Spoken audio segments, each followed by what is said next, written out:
Welcome to Game Related, where we highlight opportunities and obstacles from former athletes with the thought process of giving future generations a better understanding about the game.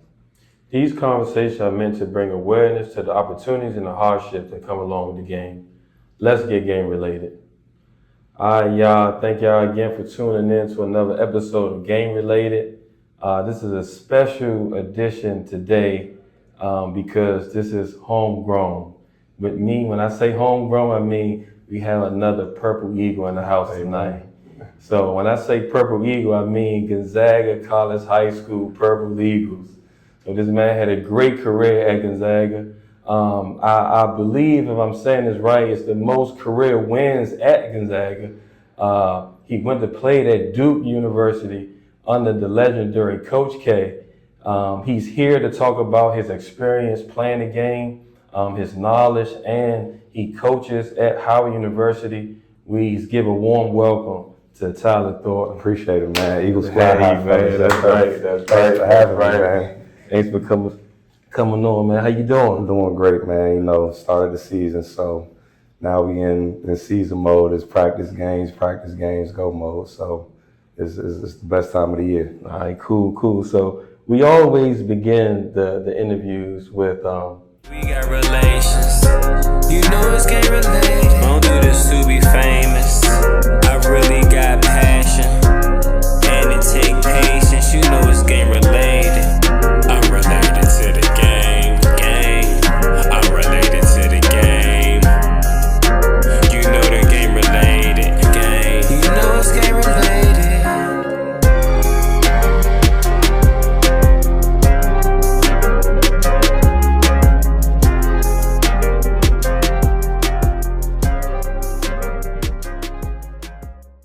we always talking about becoming successful, right? Everybody want to become successful, but one of the hardest things is maintaining success. So what advice you want to give the audience about maintaining success? I think, you know, becoming successful, maintaining successful, it just comes down to your daily habits and having a high standard for yourself and for the people around you, and just attacking the day that you have in front of you.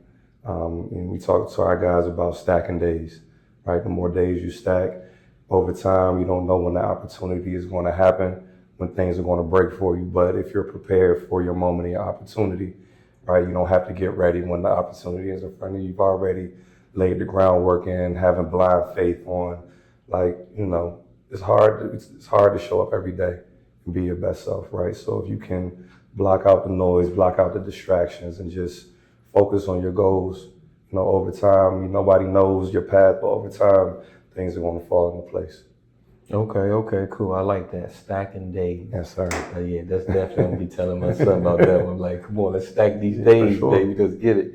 So let's talk about your time at Ashtree, at Gonzaga. Like, talk about your experience at Gonzaga. I know y'all had a team where y'all went 34-1. That's incredible. Yeah. So talk about that, being down there, that team, and playing with Coach Turner, or playing for Coach Turner. So, you know, for me, I had never actually watched Gonzaga play a basketball game at Gonzaga. So my first time in the gym was summer league practice going into freshman year. Coach Howard Blue was the coach of the freshman team that year. I didn't know who else was going to Gonzaga, but the first day I walked into the gym, first face I see is Said Lindsay. And, you know, me and Said had battled against each other growing up. So the first thing I see is him. We both throw our hands up like, yo, what's good? We tap up, and then it was cool since that. But it was a great opportunity. You know, growing up, I lived in Reston, so I commuted into the city every day. At that time, it was probably an hour, 15-minute commute. Took the bus to the train, and obviously the train into the city. Home and to school and back home. So, you know, it was definitely a big commitment on my part to just go to school, right? And growing up, I was a football guy. I didn't really start playing basketball until I was around 10 years old. So growing up, you know, I was football, and my first 2-3 years playing football, everybody mid-season would start to go to basketball trials. And that third year, I told my parents, I was like, hey, I want to go try out. So my whole life I had really been a football player, and then I turned into a two-sport athlete. So going to Gonzaga, it wasn't necessarily a decision about going to play basketball. My parents wanted me to get a great education, and in my mind, at that time, I played football, basketball, and lacrosse. So I wanted to play. Yeah, I played lacrosse in middle school. So I wanted to play all three. Unfortunately, in 8th grade, I broke my ankle playing football. So I was at the Potomac School, and I was playing like the first 2 quarters of 8th grade football, and then I would go play the JV game later that day. And I ended up breaking my ankle in the JV game. So I couldn't play on the field for a year after that injury. So really, I kind of, going into Gonzaga, it kind of stumbled into an opportunity. We had a great summer league freshman year. I think we might have went undefeated under Howard Blue at the McNamara Summer League. And after that summer league ended, the varsity team, they had some open spots. So they called me and set up to play for the playoffs over at the Rock. And really, like I said, we were just kind of happy to be there. And they actually threw us in there, gave us some minutes, gave us some burn. My first real big moment at Gonzaga was playing DeMatha in the Rock Summer League. And I'm on the court at the end of the game. I think we might have been down 1 or the game was tied. Austin Freeman is going into an ISO. I'm guarding Ike Tate in the corner. Austin loses the ball. I steal it, right? So it's like 2 seconds on the clock. I'm dribbling to the half court to take a shot, and I stop, and he bumps me. Foul with no time left, right? So now, whatever the game situation, like I said, it could have been tied or we was down 1.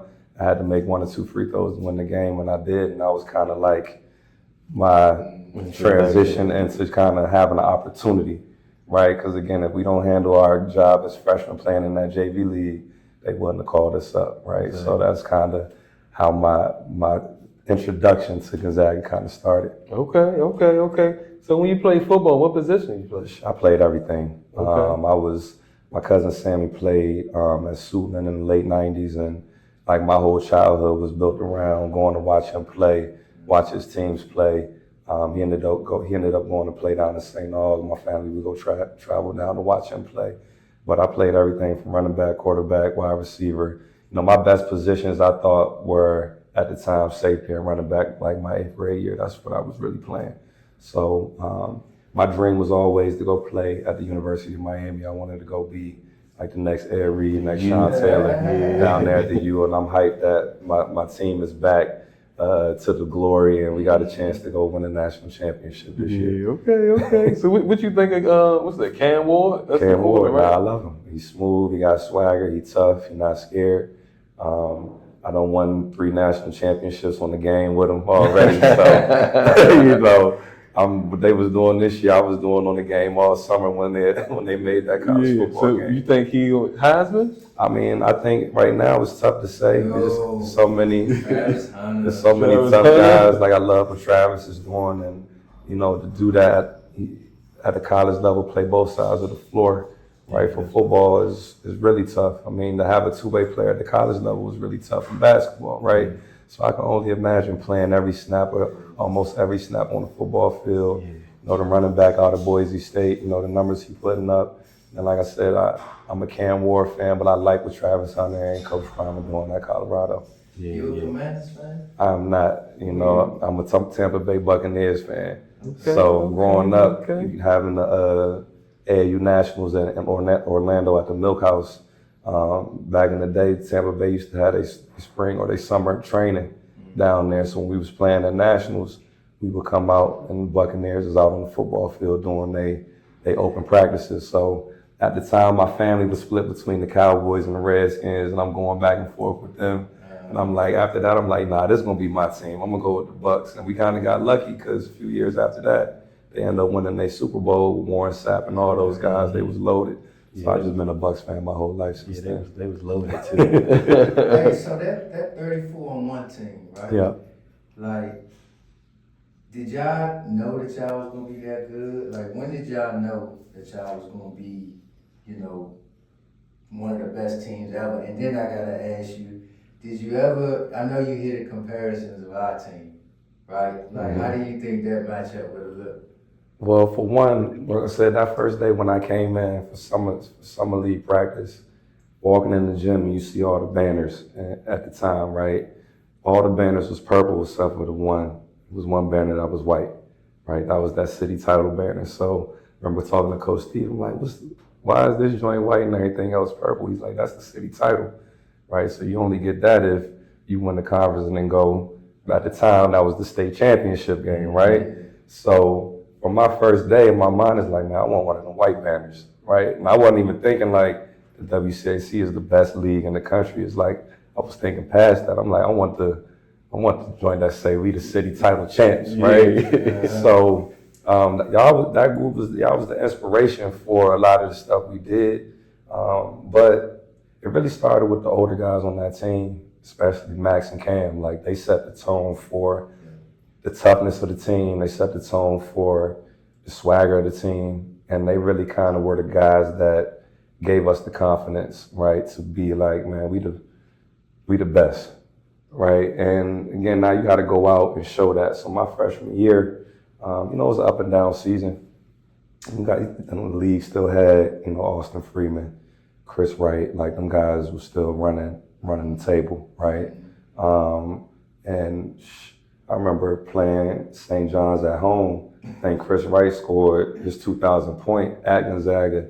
They stopped the game to announce that he scored 2,000, right? So for us, it was a lot of stuff that was going on in terms of the lack of respect that we thought we deserved that was happening that my freshman year, those guys' junior year. So we come in that next year, and it really started with pickup, like the competitiveness and pickup, right? You got Max King, Ian Hummer, who you look at him, you think he can't do nothing but can do a little bit of everything. He was like the Joker out there. He post you up, he face you up and drop it off, got touch, punch on you, right? Max was probably the best defender in the area, probably one of the top defenders in the country. And then, we had a lot of guys that played football, played rugby, played lacrosse. So it was a lot of toughness on that group. So, it's hard to say in terms of comparison who will win, but obviously we got to respect the groundwork that y'all put in, and it's the team they got this year, preseason number 2 in the country, and I talked to Coach Steve over the summer. I'm like, look, I ain't putting no pressure on you, but y'all shouldn't really lose no games this year, and that's kind of, I know for us as alums to have that title is like, hey, if y'all want to be the best, go show that and be the best. Like we was unranked, ended up being the number 2 team by the time that season ended. The only reason we weren't number 1, I think St. Anthony's might have went undefeated that year up in Jersey under Danny Hurley. So, y'all guys, like I said, y'all laid the groundwork and the inspiration for us to kind of follow up and follow through. Man, it was fun watching y'all. Man, yes, it was, man. It was fun watching y'all. So I know we talked about, when we were talking about football, you were saying like Ed Reed and Miami, some of those guys that you looked up playing football. On the basketball side, what were some of the players that you kind of influenced your game or that you looked up to growing up? So, growing up as a younger kid, I was always like the tallest of my age. So, the first 2 people that I really looked at that kind of fit my game or who I wanted to emulate was Kevin Garnett and Tim Duncan. I was like a taller 4-man. I could dribble a little bit. I could shoot a little mid-range. I was always at the top of my press. So like when I watched, like especially KG, just like his energy, his animation, how hard he played, that's who I wanted to be. And kind of as I transitioned from a 4 or 5 man to a guard, I really started to watch the guys that was around me. And then the guys that was kind of in high school a little bit older than me. So at 12 and under, I played with Todd Bozeman. We played for Maryland Select. And that was the last, his son was on the team. That was the last team he coached before he went back and coached at Morgan. So he ran our team like a college team. And we had, I think, 10 guys on that team, and nobody started. Everybody got a chance to start. He rotated the lineups. So that team really kind of taught me how to be more of a guard. I'm watching Justin Burrell, Phil Green, Lil Darrell, Eric Atkins, these guys that we all ended up being all Met players, but I'm watching them every day and kind of taking little bits and pieces from them. And then I'm going to watch the high school kids. I grew up in wrestling, so Scotty Reynolds was right around the corner. Any chance I could get to go watch Chris Wright, Nolan and Mike, Jason Clark over at O'Connell. And then, you know, my favorite to go watch when I was in middle school was Nigel Munson over at DeMatha. Like, I think the amount of times I went to go watch them play, he had that rock on the string. He never, in my mind, I don't think I ever seen him turn the ball over, right? So to have the ball in your hands the whole time, to have all them horses and feeding guys, and this was when point guards was point guards, right? So like when I'm learning to be a point guard, we facilitating first. Yeah, we're going to score, but we're going to be efficient. I don't need 15, 20 shots to get my 15, 20 points. I'm getting to the basket, getting my legs, getting to the free throw line. And guys really wasn't jacking a bunch of threes either at that time either. Everything was inside out, right? Exactly. So those were the guys that I really watched to kind of help me develop my game as I went through. But I always watched, like I said, the guys around me that was doing it at a high level. Nice. So you committed to Duke pretty early. Yeah. You know, talk about why you decided to make that decision so early. Well, at the time, you know, so a lot of people don't know, me and Kendall Marshall went to middle school together. Okay. So that year I was playing football and broke my ankle. He was my quarterback. Right. And we had played summer league ball together. We was our 8th grade team played JV summer league at St. Albans, and we ran through that joint. For me, it was like, sorry, what was the question? I forgot. I said, why you committed to Duke? Early. So Kendall had committed to UNC the year before, right? So at that time, like growing up, I was a big UNC fan. So at the time, I'm like, man, I want to go to Georgetown. They got Chris Wright, they got Jason Clark, they got Austin, they got all the guys that I followed watching, right? I want to be the next in line. My dad was like, look, if you want to commit there, we can wait, right? We can wait till your junior year. In between that time, Duke kind of came in the mix, and I knew I wanted to be a coach. And Kay had a great history of his former players being on his staff, his former players being coaches.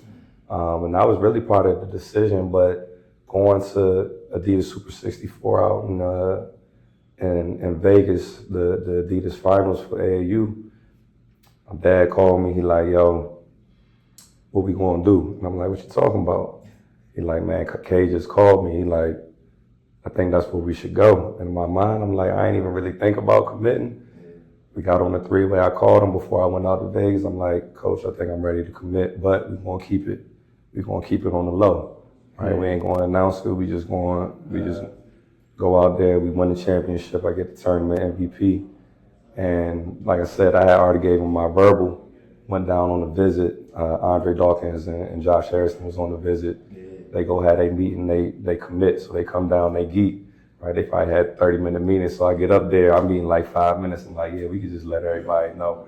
Part of the reason is like I didn't want to drag it out. Like I wanted to focus on getting better, figuring out what he needed me to do, what he wanted me to do as a player, and just enjoy playing, you know? So that was really kind of how that went down. Man, that's crazy, man. It's so much I'm learning right now that I just didn't know. That is crazy though, like. Just how you had the foresight to be like, man, I want to be a coach so early. Yeah. You know what I mean? Like most kids is thinking about NBA or man, I'm about to be on TV. You know, I mean, I'm sure you was thought about that too, but like had a hindsight to be like, yo, their coaching pedigree is tremendous. Yeah. You know, that's crazy, man. And talk about, like, you played with Assault too, right? Yeah. So how much did that help you like get seen from Duke or some of these, you know, your rankings and things of that nature? Like, talk about who you ran up against in the circuit and stuff like that. Yeah, I mean, like, obviously so when we was, like I said, when I played for Todd Bozeman, we was Maryland Select, but we was kind of like an offshoot of DC Assault, like of that pipeline, because he was coaching Mike and Nolan and them with DC Assault at the time. But the Assault stuff, man, like, that group we had that first year, we might have had 6 dudes on that team. And we went to, you know, at the time, it wasn't really shoe companies hosting the events. It was Hoop Group and all these others. So everybody played against each other. At the time, our biggest rivals were all Ohio Red. They had Jared Sullinger, Aaron Kraft, all them dudes. The New Jersey players had a bunch of guys that, the New York guys, they kind of move around. And whoever got the tournament that weekend, that's who they going to play with. But the Jersey players, they kind of had a cohesive group of guys that we played. I think the Baltimore Stars still had a tough group. But the DC Assault stuff, man, it was all about like holding up that name that everybody else had established before us. Like the thing I used to love about playing for Assault at 14, once 14s, 15s, 16s, 17s, we were having workouts at Douglas High School with everybody in the gym, right? So the young guys would be in the back gym, the older guys would be in the main gym. Shoot, some of the younger guys that could really boogie, after like 10 minutes, they'll pull us up to go play with the 16s and 17s and get our head cracked a little bit, right? But part of that was just getting us prepared to go play on the road. So it was always love, and I thought, guys like Nolan, Austin, Mike Beasley, like we looked up to them guys, right? And at the time, the best thing that we did, that was the most fun, was like the jerseys that they would wear. Like, but when we got to the age when we could wear them jerseys, man, it felt like you had like Mike joint on. Like, yeah, I'm wearing Nolan jersey. They had these platinum DC Assault jerseys. Like, yeah, I'm channeling that Mike Beasley energy tonight, right? So, now the kids get new gear every year and all that, but we love getting the joints that we saw them play, the hand-me-down, and jersey was to our ankles. You know what I'm saying? Big jerk, like they was for them dudes, right? But we was 4 years younger than us, and once we got so. Now the DC Assault stuff, man, shout out to Kurt, shout out to Damon and Coach Zach, because again, they challenged us. They never allowed us to be like complacent.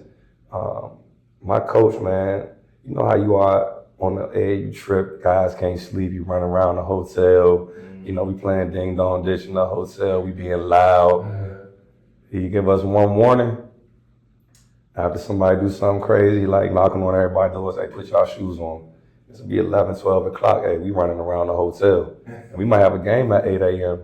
But for us, not even really understanding like that extra work was making us tougher, right? And so now we may be a little sleepy at 8 a.m., but we already got another workout in while y'all was asleep, right? And our big thing growing up at the younger age, because everything was written, it wasn't no highlight tapes. Getting the championship Sunday. Championship Sunday was where the money was made. That's where the coaches were going to see us. And that's where you lucky enough to get one sentence written up for you in Rivals.com, right? That's what we was playing for, so. I'm laughing, man. Kurt was on here not too long ago, and he said DC Assault always plays on Sunday. Yeah. And he said one of the coaches, I'm not going to say who he said, but he said one of the coaches that finally got a chance to coach did not make it to Sunday. And he was not a coach anymore. Yeah, that was the standard, right? And it was like, if you didn't make it, and again, making it to Sunday was one thing, but like now you gotta win some games, you gotta get to that championship. So if you was the team that didn't make it to Sunday, everybody looking at you like, what y'all doing, man? Y'all sleep, y'all local, we gotta represent, so. So man, talk about what it was like playing for Coach K. Oh man, that was an experience, like, obviously, in the way I got the opportunity, but also like my freshman class was me and Josh Harrison. We had committed. First, Josh played with me with Assault, and then the third ended up being Kyrie Irving, right? So everybody know how talented Kyrie was, but it's crazy because when he committed, everybody was hitting me like, "Yo, you still gonna go to Duke?" Yada yada. I was like, "Yeah, I want Duke to go to Duke and go win." So I'm not running from having to bump against Kyrie every day, right? I love that competition. So Nolan was still there. Nolan was still there. That's when Kyrie got hurt. Yep. And so it was you and Nolan kind of in that backcourt. Yep. So Nolan ended up, they had just won the national championship, and they were trying to figure out if he was going to come back or not. So Nolan and Kyle Singler both came back. With both of them guys, they would have been first round picks, right? And then you got Seth Curry had transferred in, but sat out that year before. He had led all freshmen scoring. So our backcourt, like I was at the bottom of that list, right? But when Kyrie get hurt, Coach K called me in his office and was like, "Look, I know you ain't been playing, but your opportunity is coming. He like, you're not in shape right now to play the minutes I need you to play. I'm gonna give you a couple weeks, get with Coach Will. Coach Will was the strength coach. He said, get with Coach Will. He gonna put you on a program, and we about to change your diet up because you're a little heavy right now. Cause I was just eating and I was along for the ride, right? Like if I get 5 minutes in the 30-point blowout, I don't really need to exert no energy. So no matter how long practice was, I had a 20-minute treadmill workout after practice. And games that I didn't play over 20 minutes, right after the game, I'm right on the court running sprints after the game, right? So that was part of my, like I wasn't ready for my moment, but that was part of me getting ready for my moment. He gave me that opportunity. My first game starting was back here at Maryland my freshman year, right? And, Nolan and Kyle, I think, got in foul trouble early. And I'm out there running the show as a true freshman.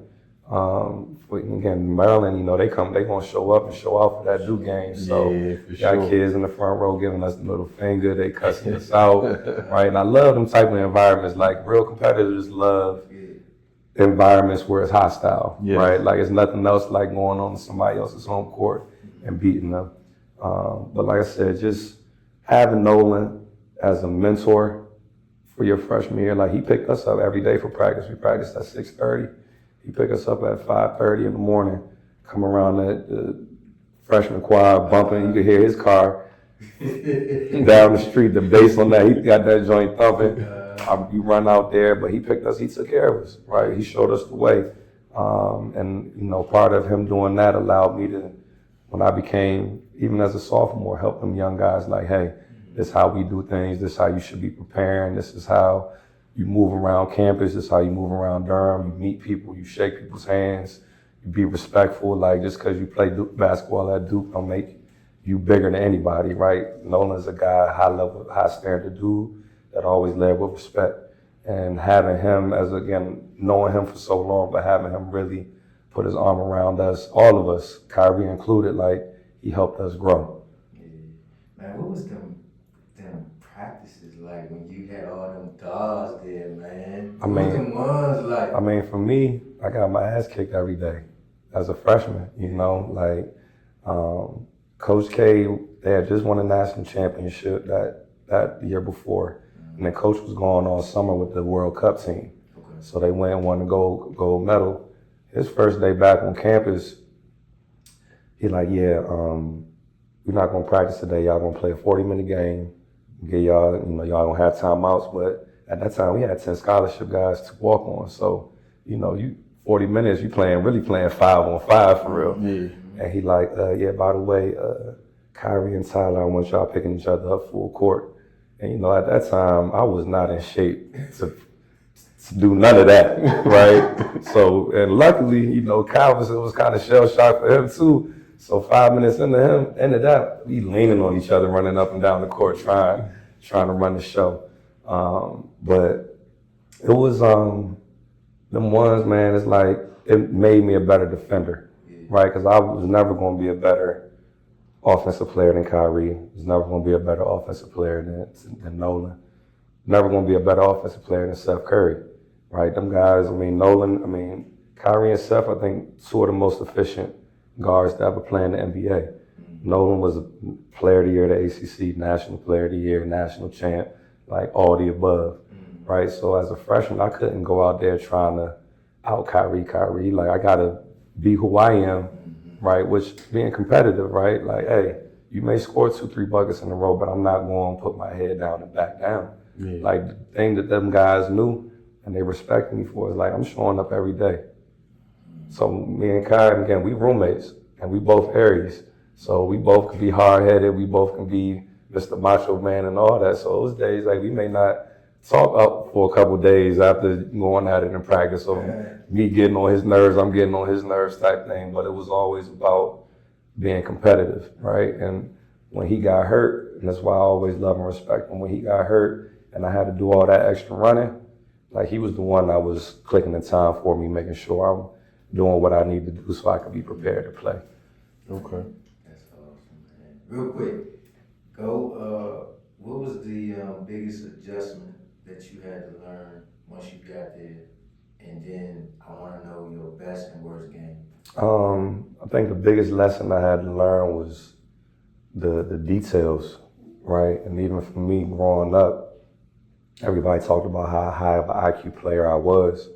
Even being a high IQ player, like you never really had scout reports in high school or AAU, right? And I kind of did my own because I would go watch guys, right? But it wasn't to the detail of, hey man, this guy, he does this going left, he does that going right. We want to take this away, yada, yada, yada. So like now you in these games, it's like, you got to remember what the coaches want you to do, don't want you to do, and that's going to change game to game, right? So that was the biggest adjustment. But once I really dove into that, that's where my success came. I think my best and worst game in college. That's a good question. I'll probably say one of my worst games would have to have been one of them games freshman year where I'm just out there just hoping not to mess up. You know what I'm saying? Game moving 1,000 miles an hour around me, right? I'm just trying to, like I said, run the show without turning it over, get Nolan to cow the ball, pick up full court. But sometimes the moments as a young age, you're not really ready, right? Some of my best games, man, it didn't necessarily come down to points. It's more like, everybody talk about the Maui Invitational, and I hit some big shots in that game, in the championship game. But the thing I remember the most about that game, right? Tyshawn Taylor, and that team ended up going to the Final Four. He had a double-double with turnovers, right? So he had whatever he had scoring, but we forced him into 11 turnovers. So yeah, I hit big shots. I hit 2 big threes at the end of that game. That sealed the deal. But the best part about that game for me was forcing a guy who was a high-level player, NBA player, and the 11 turnovers in the championship game, right? So that's probably my most memorable game. My favorite game as a player had to be beating Carolina at Carolina when Austin Rivers hit the shot. That's probably my most memorable just team moment. And we was down, let's say we might have been down 10 with 2 minutes and 10 seconds left in that game. And just the sequence of plays that we made on both sides of the floor for us to come out. And I don't think we ever had to lead in that game at all until he hit that shot to win it. And that team was loaded. I mean, that team was I think they ended up dealing with some injuries later in the year, but that was a team that easily could have won the national championship. So those kind of were my best moments in the Duke jersey. And For sure. He was a bad boy. I definitely love, because we were just talking about it off camera, we were talking about defense.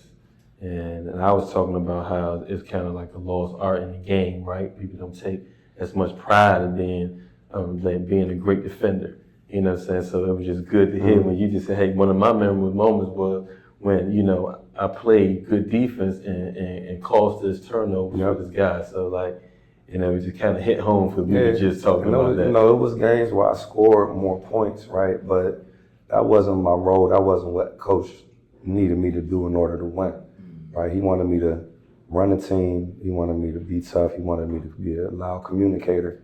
I tell my guys, going into my sophomore summer, that was the NBA lockout year. So that summer, I spent the whole summer working out with Nolan Smith. Nolan and John Shire was working out. Chris Carroll at Duke. And then when I was going up and messing with Kai, we was training with Kai, but them guys were there pretty much the summer going into the season. So I'm working out with them dudes every day. We playing ones, we doing skill training.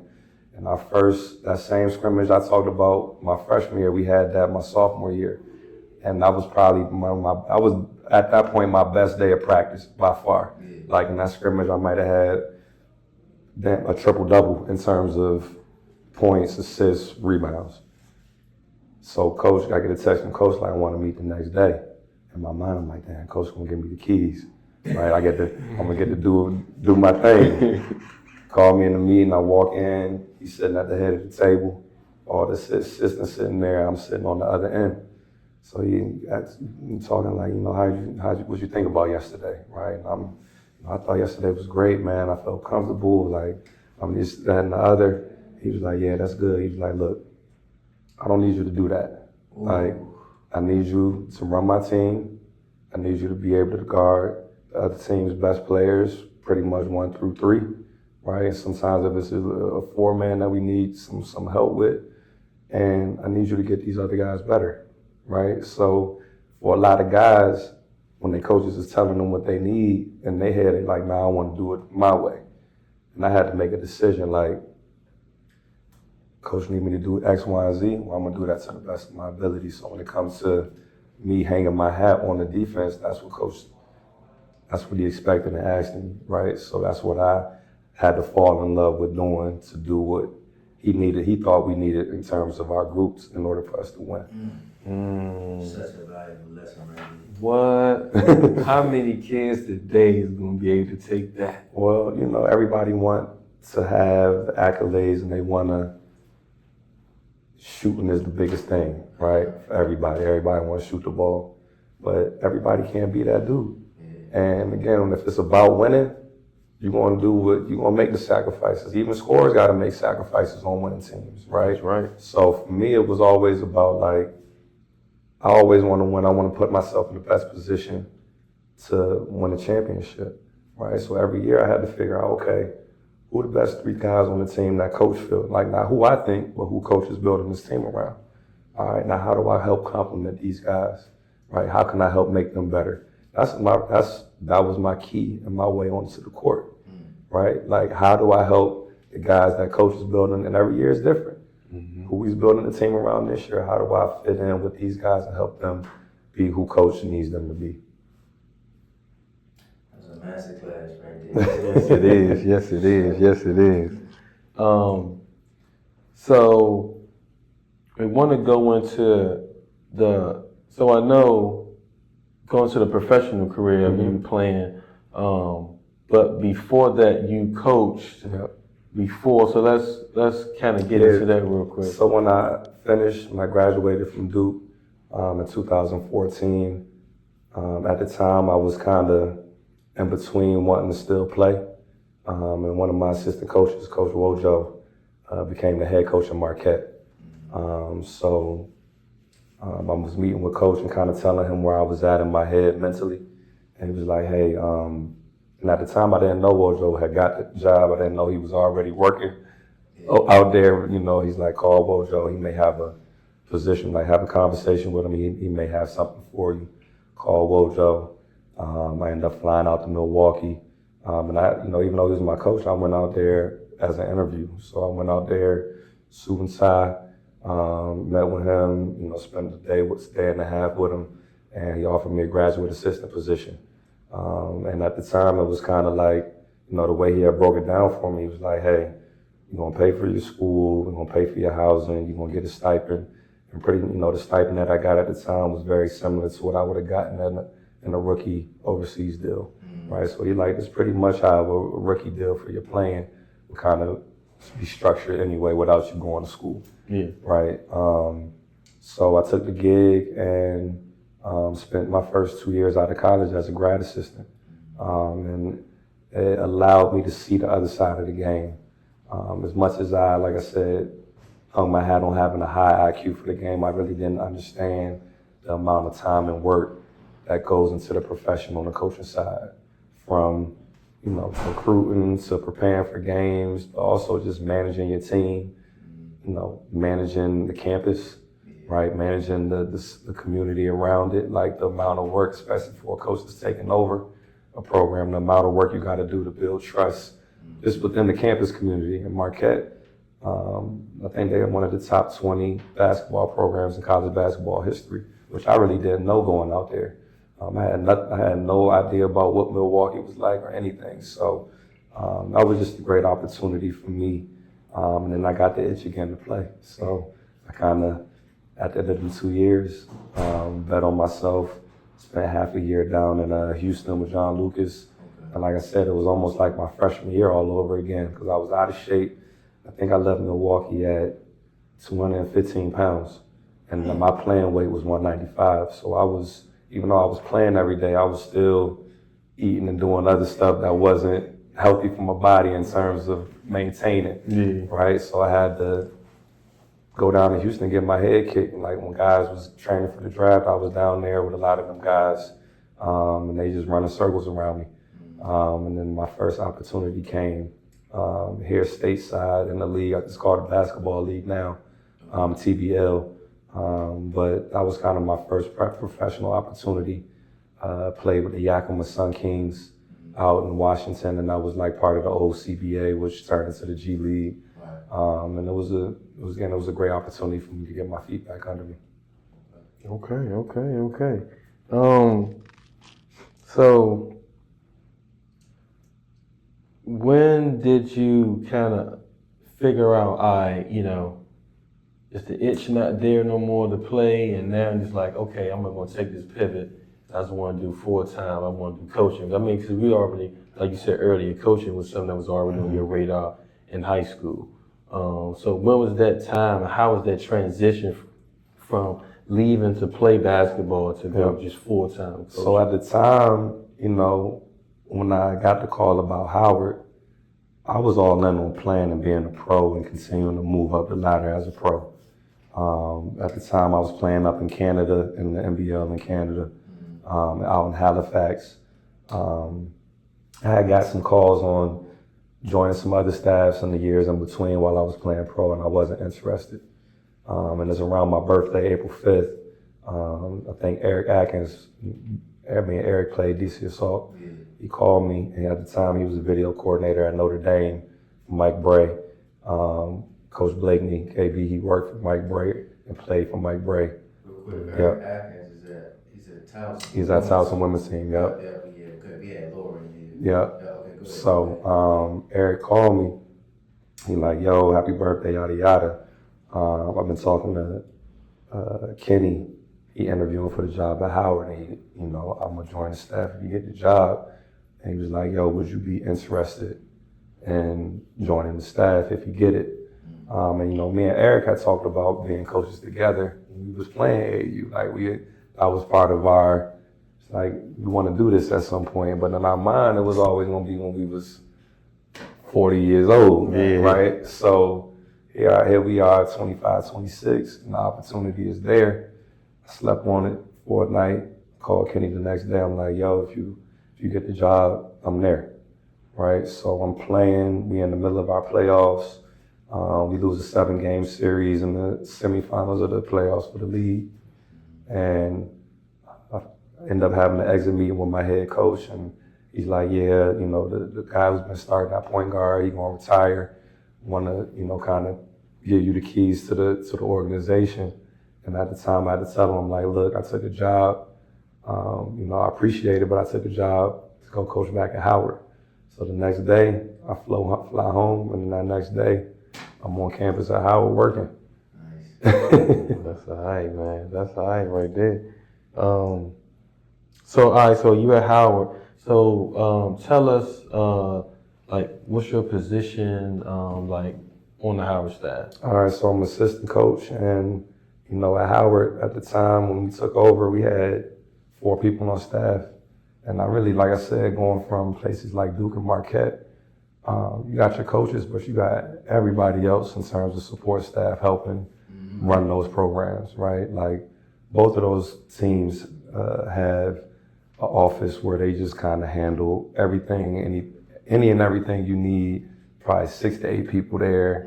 You got a bunch of academic advisors. You got all these resources, right? So when I got to Howard, I was just like, okay, it's just us. And Kenny, with his business background, the thing that he stressed to us is like, look, we can't look around and ask people to do stuff for us. Anything we need done with this program, we got to roll our sleeves up and get it done.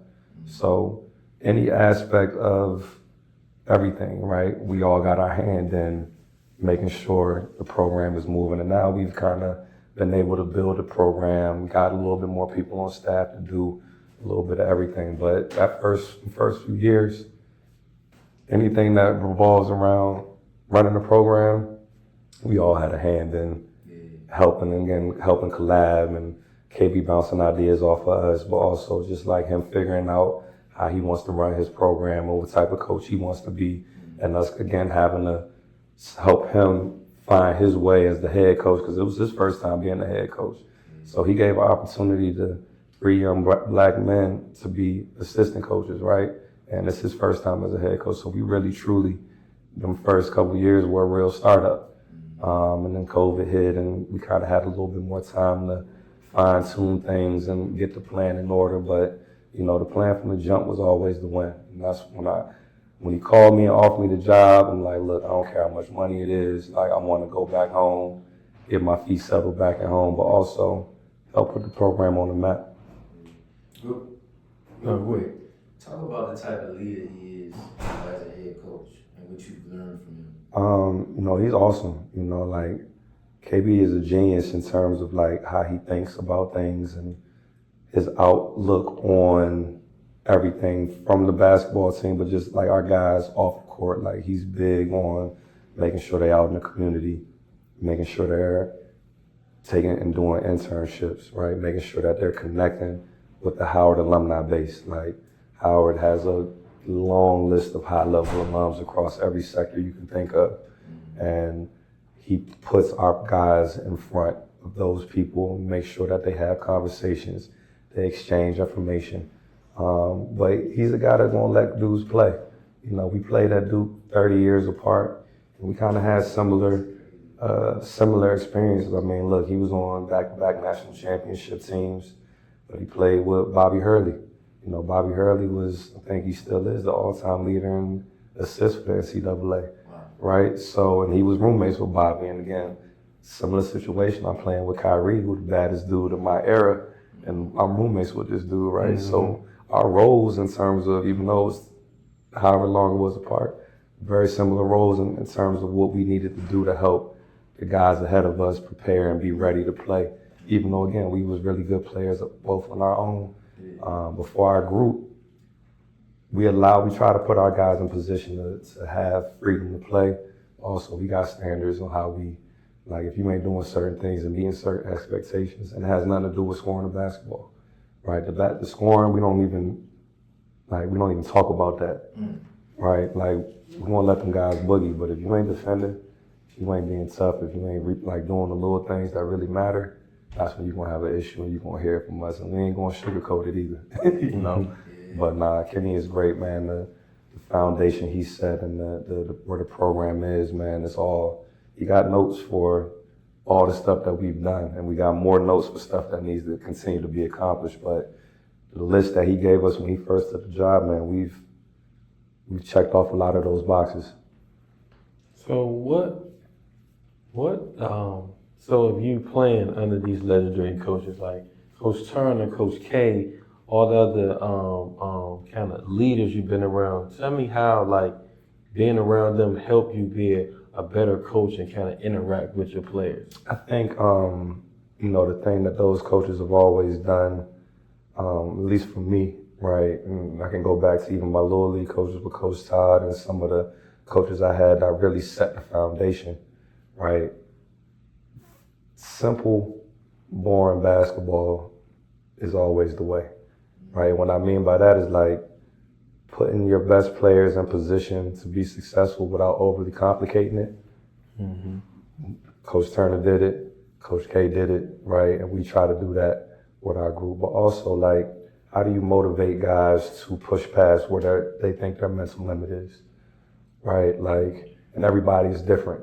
So you got to kind of find and get to know guys, but same thing I do with one person I can't do with the person right next to him, right? And you got to know certain guys you can push a little bit harder, but you may have to push somebody in a different way, right? And I think Kay, Steve, they always did a great job for that, but also you got to, winning teams, the coaches coach. With winning teams, the players take ownership. So how do you coach your guys without overcoaching? Right? How do you coach your guys and allow them the voice to, one, talk to each other, interact with me as a coach, right? Because again, coaches ain't always right, but players don't feel like they can come talk to you. You know, that's when you kind of get, oh man, this dude don't know what he's talking about. Like, hey, we don't always get it, right? So Kay and all, they've always been able to, it's a collaboration, right? But it's also like, they put the ball in the player's court to be like, hey, what we do, again, I'm gonna put y'all in position, but what we do ultimately is up to how far y'all willing to push. How far y'all willing to hold each other accountable, especially when things get tight. And them, like I said, them Duke Carolina games, Jim rocking, you can't hear. There ain't really much coach can do, right? Like the preparation that we've put in leading up to these games, we got to lean on that, right? So even for us at Howard, in some of our biggest games, we got to be the most calm as coaches. We can't be super amped up and antsy and rah, like, yep. It's like, hey man, look, we trust y'all. Y'all good, right? And again, if y'all see something out there that y'all want to do, like KB will come to the time, like, what y'all see out there? What y'all like? Game on the line, what y'all like, right? Because again, y'all got to get out there and execute it. Exactly. So that's kind of how, you know, those nuggets that we've kind of pulled from our great coaches that we've had. So you talked about the expectations that you said that from the players of they're gonna play defense, they're gonna play hard, they're gonna do the little things. What can like a student athlete or a player, what can expect from the coaching staff? It's gonna be harder than anything you ever expected. And when I say that, it's like when we recruit kids, and you know, obviously the recruitment process is very. You want to get to know the kids, you want to get to know the families, you want to get to know kind of a foundation on the coaches they've gotten. But we're very honest in terms of like, coach should talk to them in a way like, he'll say, I don't know if you can handle this, right? Because when we gonna turn that fire up and it's not going anywhere, right? And not all kids, a lot of kids want the easy way out. They want the microwave, cookie cutter, like, hey, easy bake oven is, I'm gonna just be a good player. Like, no, I don't work like that. And for us, obviously, you know, when we first took the job and having the transfer, just having the kids that was already there, right? The main thing we talked about, what we wanted moving forward, kids that had high IQ, kids that had toughness, right? And the kids that at the end of the day, you know, the main pass, dribble, shoot, right? Like, no matter your size, can you be unselfish? Can you make an open shot? I don't need nobody to get in their bag. Can you make an open shot? And can you be a great teammate, right? That's kind of what we look for. But, you know, without giving too much of the formula, all the intangible things you could think of when it comes to basketball, deflections, testing shots, talking on defense to your teammates, having good huddles, you know, dapping up your teammates. Like, that's the underrated part of the game. When people score, it's all about me. Nah, when you score, thank the dude that gave you the good pass. Thank the dude that's the dude that set the screen, right? That's how teams win championships. It ain't about you doing your own thing, right? Because again, we don't need anybody to score 20, 25 points a game. Now, does it happen? Yes. But that's a accumulation of what the team, is what happened that game. Our game plan isn't to get somebody a bunch of shots and let them carry the load, because if that's the expectation, all the team gotta do is take them out the picture, and now what everybody else gonna do. Exactly. Right? So our formula is very simple. And like I said, if you do those things, especially on the defensive end, offensively, man, play, do what you do, right? Like, you'll see, if you come in the game, you'll see coach, one of our best shooters on the wing, and he had the logo, he catching in transition.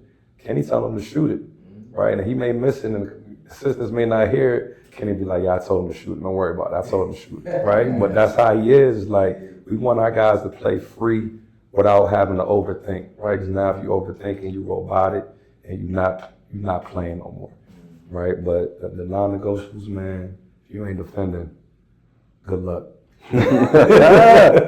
I like that. Man, it's crazy.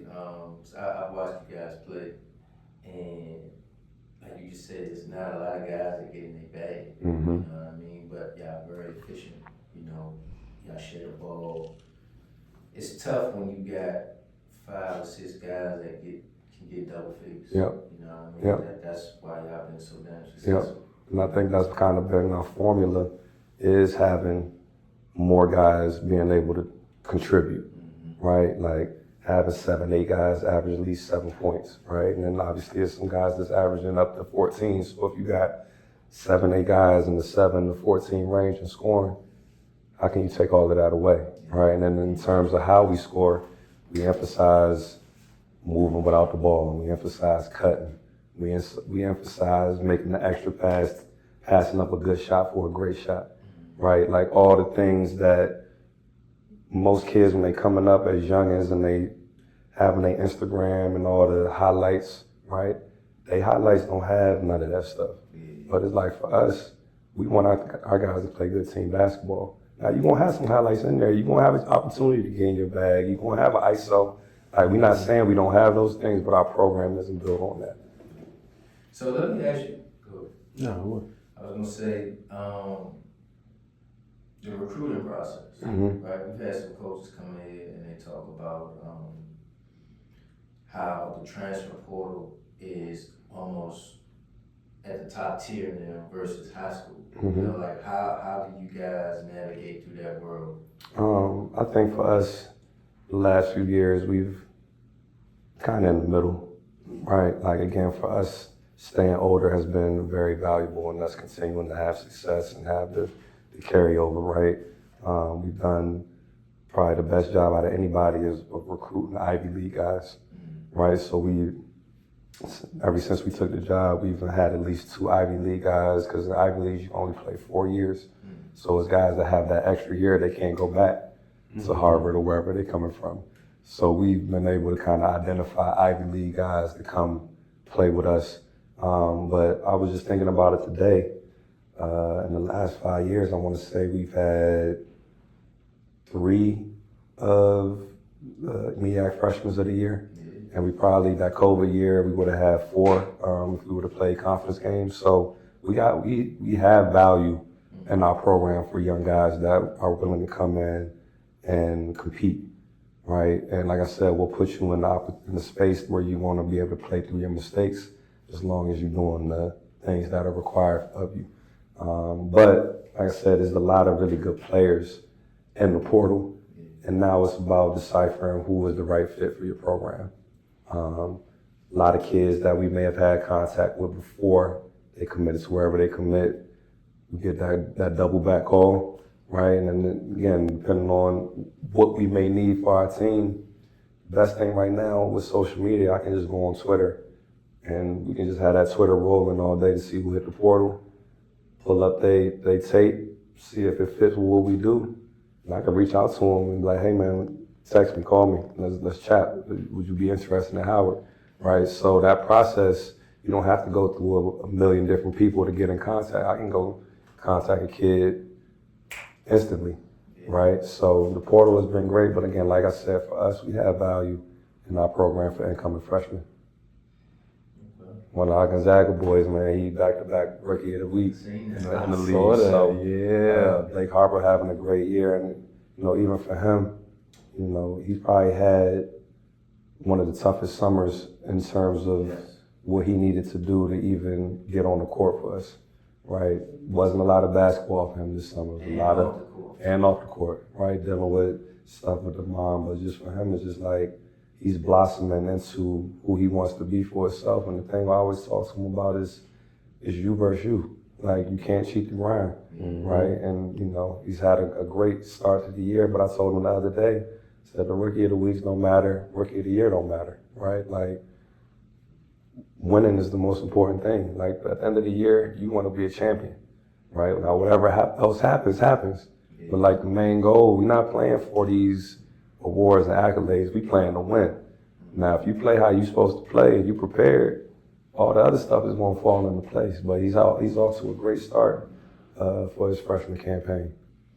So talk about, like, y'all picked first in the MEAC, right? Y'all went to the tournament twice. Like, how y'all dealing with these expectations of, everybody expecting you guys to win again? I'm sure y'all got a target on the back. You're used to that, you know what I mean? But how do you get your players to buy into the fact that you guys are the hunted and not hunted? Yeah, I think, like I said, the way we approach every day, like last year when we was going after the first championship, KB talked about, we're not trying to go back to back. Like, we're not holding on to this. We're going to pursue another championship, right? So I think it's just about the mentality. It's like, we're not trying to hold on to what we did in the past. We're going after something that nobody has, right? We already got them championships. this group, I think we got 8 new guys. Got 8 new guys that weren't part of the teams the last 2 years. So all these guys, transfers and freshmen, I got my rings, right? Y'all don't got nothing. So the work y'all got to put in to have a chance, and again, y'all got to put in more work than those groups even had to put in, because the standard is now continuing to rise. So if we try to do what we was doing 2 years ago, we already behind the 8 ball, because the whole league has built their teams and programs to beat us, right? And the league is, every year that I've been in it, across the board, has gotten better. Like, when we got in, we were at the bottom of the league. Last year we played Dell State in the championship, in the conference championship. You know, a few years before that, they were at the bottom of the league with us. So there's a lot of movement in terms of, because of the portal, a lot of good players coming to the league from wherever they're coming from. And because of like the visibility now, right? ESPN, like, it don't really matter where you play. Guys are seeing like, hey, it's an opportunity to get on the court, right? So across the board, the league has gotten better. But for our guys, there's no pressure to do what the other teams did. The only pressure is be the best version of us, right? Like the team we put together, we feel like we can win a championship with, right? This team got to be playing its best basketball going into tournament time in March, right? And that comes with a lot of moving parts, right? But it's up to us as coaches to put them in that spot, but it's up to them to connect and really be about 2 feet in about winning, right? Because if anybody is thinking about their individual stuff, when it comes down to the end of the year, you're going to have guys off in 8 different directions where we should be all focused on the one mission in front of us. So we talked, you briefly talked a little bit about social media, how definitely the benefits of it as far as recruiting, and speak about the if any, the negatives of it, because you know how you said, you know, you're only gonna show the good clips, right? Do you all have to talk with your team about social media, because, you know, you have like you said, you have a target on your back, so you don't want them to put nothing negative out there to the people to see. Like, so talk a little bit about that, and then how the NIL now just kind of burst on the scene, and the pros and cons of that. Well, you know, the social media is crazy because it's just a part of life now. Like when I was playing at Duke, you know, after a couple of losses we had, I think my sophomore year, guys, you know, we getting tweets from people and they talking crazy to us, and dudes on the team is tweeting back at dudes on Twitter. Coach banned us from Twitter for the rest of the year. Wow. Right? He like, look, he like, oh, ain't no more tweeting, no more, none of that. He ain't know about Instagram, so we just kind of, we shifted over to Instagram. He wasn't really hip at that point, right? But I say that to say, like, the social media stuff is here to stay, right? So we obviously teach our guys how to be responsible with it, but also it's like, look, with NIL, with your personal brand, do what you need to do to put yourself in position to get brand deals, to build your platforms up. You know, we got guys that make beats and do music. We got guys that are into whatever they're into, right? Like, your social media page is for you to build your brand however you see fit, right? Obviously, there's some do's and don'ts with that, but we want our guys to fall into that because that's the world they live in. Now, when it comes to posting highlights and stuff like that, like now, like I said, Blake had a big game versus Kansas, and one of the pages made a highlight tape of him, and he hit me. He was like, yo, Coach Ty, should I add this on my page? And I hit him back. I'm like, look, you know, we just lost, right? Like, I will wait to post highlights until we win a game. Like, if you ask me my honest opinion, I will wait, right? And he did. And it's like, sometimes as a competitor, right, it's tough to see kids after a loss post their friends posting their clips on their story and stuff. Like, you know. I saw it. I was like, we've had to, damn, y'all lost by quite a bit. I was like, And we've had to address that too, because it's like, again, if it means something, you wouldn't be posting your stuff on the gram after taking a beating, right? You would be thinking about, all right, what I need to do to win. Like after a win, man, do what you need to do. But when it comes to recruits and stuff too, you got to kind of see through the BS, right? Like a highlight tape is exactly what it's supposed to be, a highlight tape. But for me, when I'm going out to watch and evaluate kids, I want to see if the stuff he's doing is going to translate to what Coach Blakey need for us to make this team do what we need to do, right? So we've had conversations where it's a kid I like, and there may have been a game I went to go see him and he was a dog. Can he go see him and he ain't doing what he's supposed to do or what I see him do, right? He called me, it's like, yeah, this dude can't play for me. It's like, at the end of the day, I can't do nothing with that. Like, the head coach come see you play and you lay an egg, there's nothing I can do for you at that point. And that's a little bit different than when we was growing up because you like I said, you waiting to get your name in the newspaper, get a couple sentences in the newspaper the next day, right? But that was it. And they ain't really like, oh yeah, my highlights this, highlight that. It's just like you playing, right? So when coaches come see you play, when kids that looking up to you come see you play, they coming to see the same version of you every game, day in and day out. Consistency, right? You kind of get a little bit less of that when you go see kids. They may show up one day, they may not, and a lot of that come with social media being a distraction, right? Are you playing for the right things? Are you listening to your coach, or are you out there trying to do your own thing, right? So it's good and bad. Like I said, it's here to stay. So kids just got to understand and learn how to manage it. I've seen a few of y'all kids on LinkedIn. Yeah. Set that stuff up, man. Yeah, no, we do. Yeah, we do we do the LinkedIn. We make sure their resumes is, even if they don't have job experience, they have a resume, right? Like I said, for us, part of our job is to get them internships so they can start to fill that out. But yeah, we've kind of put the ball in their park in terms of that, but they've also done a good job of kind of stepping up to the plate and handling and managing that on their own as well. So I talk about training culture. Obviously, you're in the gym with a lot of kids. You know what I mean? Training culture sometimes, I think it's here to stay, the same way you said. Talk about the pros and cons of it, and like, do you ever have trainers? Because I'm sure all your players got guys that they work out with, right? Do they ever reach out to you and say, hey, what does Johnny need to work on in the off season so he could be ready? You know what I mean? Yeah. Like, how does that work with y'all? No, I mean, like I said, I think that if you got the right people giving you the information, is always good, right? So there's some trainers that have played, that have done it at a high level. And again, even the ones that never necessarily played, but at least have studied and put the time and the hours in to understand, right? I think the toughest part is everybody doesn't need the same things when it comes to training and getting better in the off season, right? So even for my guys, yeah, they have their trainers, and some of them may hit us and we'll tell them like, hey, you just need to make a catch and shoot wide open shot. He don't need to know how to make a step back.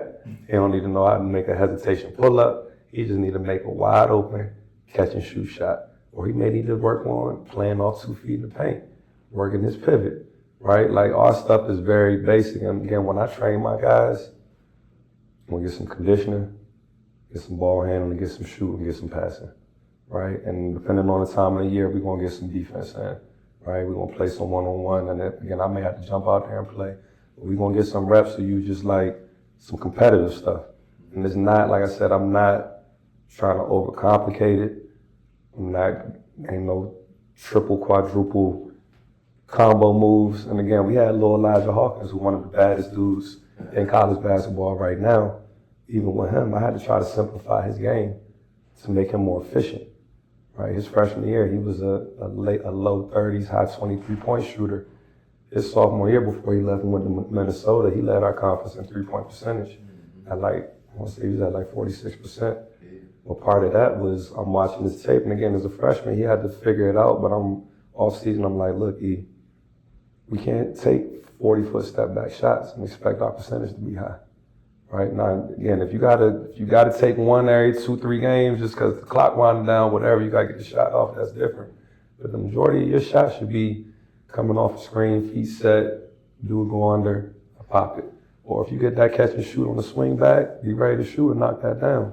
And he did that, right? So it's funny because I see all the stuff on Instagram. The thing that I wish trainers would do was just like put kids in more game situations that they will be in specifically, right? So like I said, one thing you do for one kid is not necessarily going to work for the next kid, but part of that is going out and seeing who your guys play for, seeing what a coach is asking them to do, right? Because if they can excel in their role, right, now you get more freedom to do some of the other things. But if you never excel in your role, how do you expect to get opportunities to expand your game?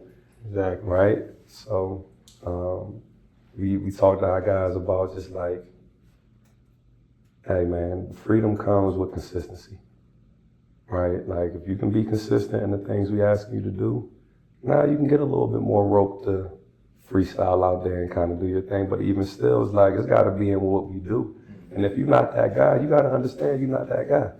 You know what I'm saying? And you got to be okay with that. Yeah. No matter how much work you put in the summertime, you got to understand what your coach is asking you to do to get on the court. Like, that's your goal to get on the court. Coach is going to give you the blueprint. I think, like, to piggyback off you saying, like, you want them to take those game shots, right?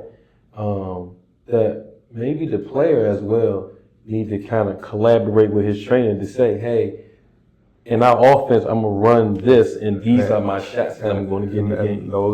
That's exactly on point. Because even like when I'm training my guys in the summer, knowing how we do our offense is pretty much how I'm structuring the workout. Like, look, you're going to get these looks, these shots, whether you're using the pick and roll. You got guys that do a great job of using screens. Like, how do you read screens, right? If you go under, you bumping back. If you're chasing, you going to curl, right? Like, however you, whatever little. So understanding how the system is important. Like I said, for us, simple boring basketball, man. Like, we don't need nobody out there trying to be, again, even when Kyrie played at Duke, I watched them highlights, man. It was very, very simple.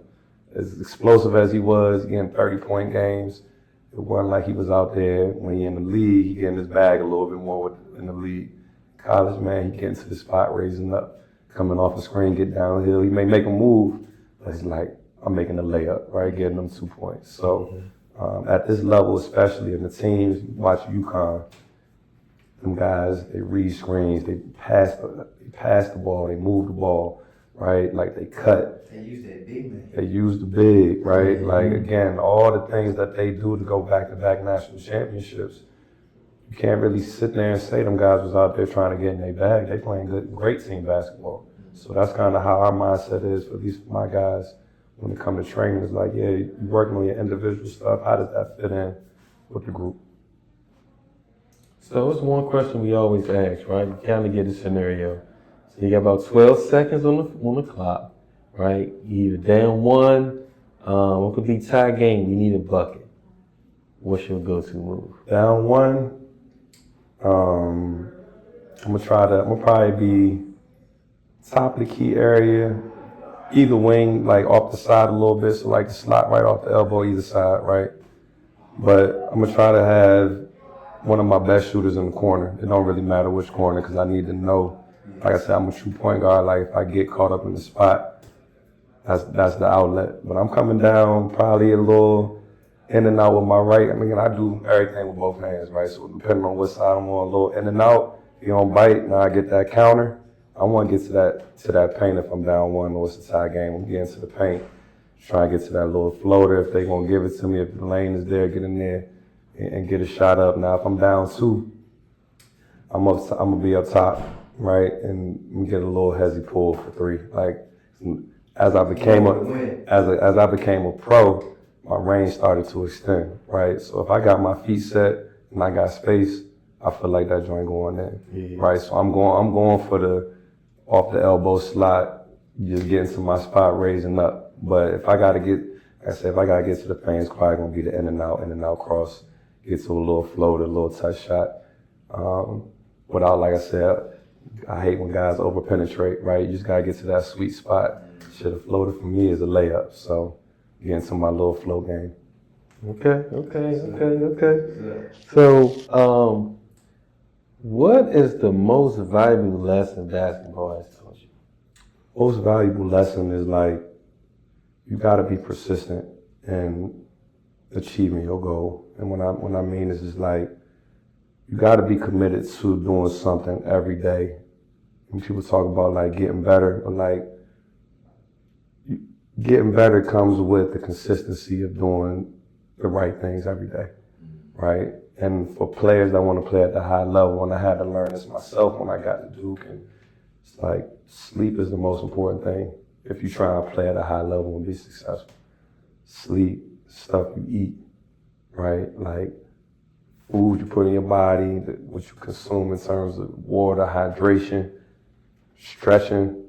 Like, I'm big on getting our guys love it now, but yoga but all of those things take discipline, right? Like, you can easily get distracted and be like, well, I ain't gonna stretch today, or I'm gonna eat like a pig today, right? And all that does is kind of set you back. And like I said earlier, the more you can stack good days, the more you are ready to be successful. And that's kind of where my success has always come from. It's just being okay with the grind of it, man. It's a grind. It ain't like, especially at the high level, and when it comes down to winning, like, losers take the shortcuts. Winners try to find ways to challenge themselves. Like, winners are always going to find the next hurdle to overcome, to grow, right? So basketball has kind of taught me, like, you can never be complacent in where you at. And even for me now as a coach, I'm gotta find ways to challenge myself, do more, watch more film, connect with my guys more. Like, as I'm getting into this is my 6th year at Howard, right? So the things that I did when I first got there that I thought was good enough, I had to build on that to be able to, like I tell my guys, when it comes down to the season, I wanna be up on that day before the MEAC championship game. I wanna be up at 3 a.m. watching film, getting ready for that game at 1 p.m. Like, that's what I worked for all year, to be up, us figuring out, we done played this team 3 times already this year, right? No matter what that series is going, this third time is going to be a battle, no matter who we playing. Mm-hmm. So I want to be up at 3 a.m., get me 2-3 hours of sleep, and I'm ready to go. But that's where my mind is now. It's like, I don't want to take shortcuts. I don't want it to be easy. I don't want anybody to hand me anything. I want to go take that. So the persistence and this is like the discipline to be consistent is what basketball has taught me. Okay. All right, so we always play this game called either or, all right? So I'm going to ask you, if you pick one, if you can't, you can pick both. Okay. If you pick both, I guess the consequence is you got to eat some ginger. You ever ate ginger before? I have. It's spicy. This is Mr. Hodge here. He loves it. Okay. So we're gonna go Duke or Gonzaga. Ooh. I'm gonna go Gonzaga because that's the foundation. Without my time at Gonzaga, I wouldn't have been prepared for my time at Duke. And that's just not basketball, academically, and the community and the camaraderie you have in Gonzaga. The foundation is just building men for others, right? Men that are willing to be out there in the community. Like, it allowed me to be who I needed to be at Duke. So without Gonzaga, I wouldn't have been ready for everything that they threw at us at Duke. That's a good answer, so the Duke people won't get mad. Duke or Howard? I'm going Howard, and I'm just saying that, like, because that's where I am now. Like, that's where my feet are. Like, I'm always going to support Duke. We played in Atlanta last Wednesday. They played Kentucky in Atlanta on Tuesday. I went and caught the second half of that game. But my son, he grew up in Howard's gym. And the Howard players are the players and the names that he knows, right? So when he's on YouTube, he'll go to the ESPN app, he'll pull up the Howard, he knows where the Bison logo is, he'll pull up the guys and he'll watch their highlights, right? And the crazy thing is, this summer, he spent the whole summer, not the whole summer, but we spent a week in Duke this summer. And all them guys, Cooper Flag, all them guys down there, right? Like, Cooper is probably #1 pick. My son don't care nothing about that, right? And again, they spent a lot of time together and they got pictures and all that. But my son is a Howard basketball fan, so for me, that's what that means a lot. And again, like I said, Duke is love and Duke is family. But where my feet at and where my family is, Howard, man, I'm picking Howard. Okay. Chris Paul, Steve Nash. I'm going CP. Tim Hardaway, Nick Van Exel. I'm going Tim Hardaway. Durant or Melo? Oof. I'm going KD. Curry or Iverson? AI. Tatum or Brown? I'm going Tatum. I'm going with my Duke boy. Should have known that. Luka or SGA? Oof. I like Luka, man. Like SGA is tough, but I like Luka. I like that backcourt with him and Kyrie. Obviously, Kyrie, my boy, but Luka is a tough matchup. That's a tough matchup. Yeah, he giving problems. Kyrie or Rod Strickland? Ooh, I'm going Kyrie. Yeah. Coach K, Steve Turner. I'm going K. Love you, Steve. Playing the game or coaching the game? I think coaching the game for me. And I say that because the best part about my job is seeing our guys develop over the time we have them. And I'm not just saying like as players, just as people, just being part of that process of them growing into themselves as young men. We always talk to our guys about like life after basketball and them being family men, having wives and kids. Like that's what this is all about for me. So kind of helping them reach their goals as basketball players, but also seeing them grow as men. I think that's kind of the best part of my life right now. Bron or Kobe? I'm going Kobe.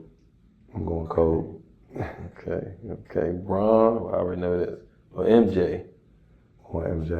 Yeah. I'm going MJ. That's interesting because a lot in your generation, it's Bron everything. Yeah, I love LeBron, and I think that again, he's one of one. He ain't want to eat no gym. I ain't want to eat that either, bro. I'm trying to tell you, I did not want to eat that ginger. Nah, Bron one of one.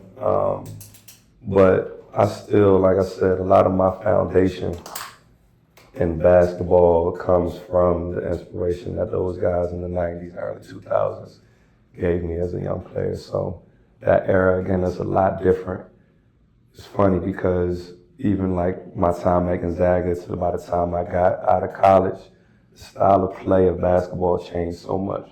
Yes. Like my first, game point and pick up in Gonzaga take like 5 minutes because everybody's trying to get to the basket and everybody's fouling, right? So game point, you expect to get your head knocked off, right? Because nobody want to give up that point. Transition now, you go play, everybody's just jacking threes, right? So you're living and dying by the three. So I still kind of hold that older era to a little bit of a higher standard just because the physicality was a lot different and the style of play, we was taught inside out. Games start inside. We feed the bigs. We get to the basket. Once you do that, now you can shoot some jumpers.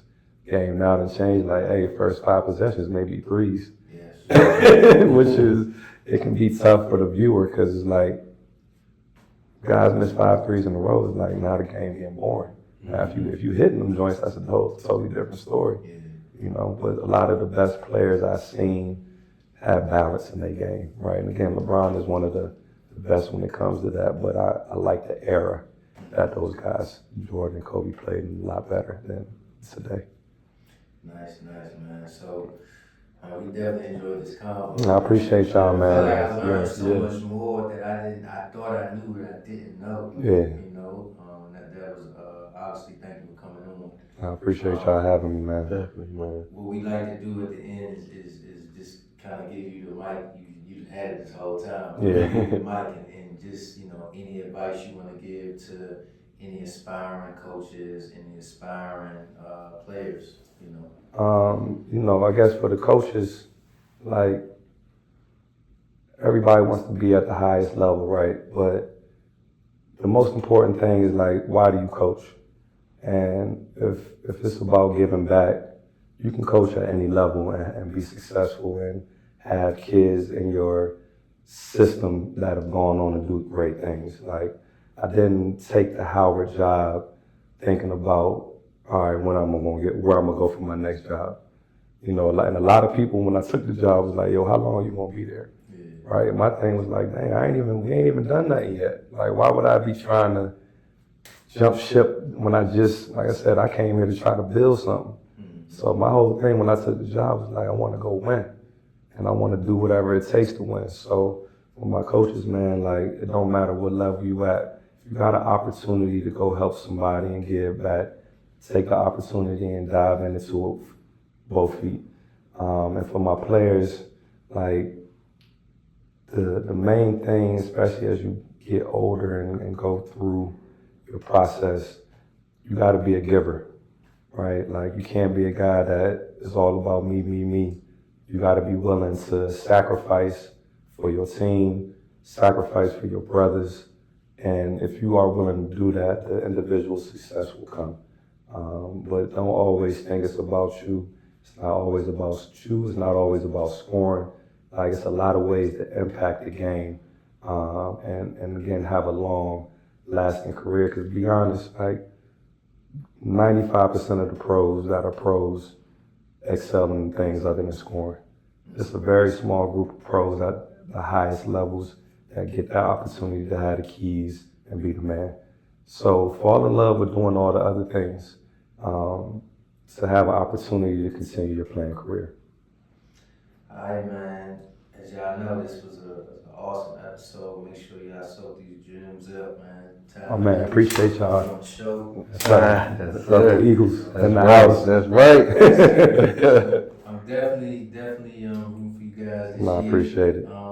I look forward to Tyler being a head coach one day. I mean, it's all in his DNA. Yes, it is. Here, so we definitely look forward to that. Yeah, I appreciate it. That's definitely the goal. Like I said, come out and support the Howard Bison. We got an exciting group.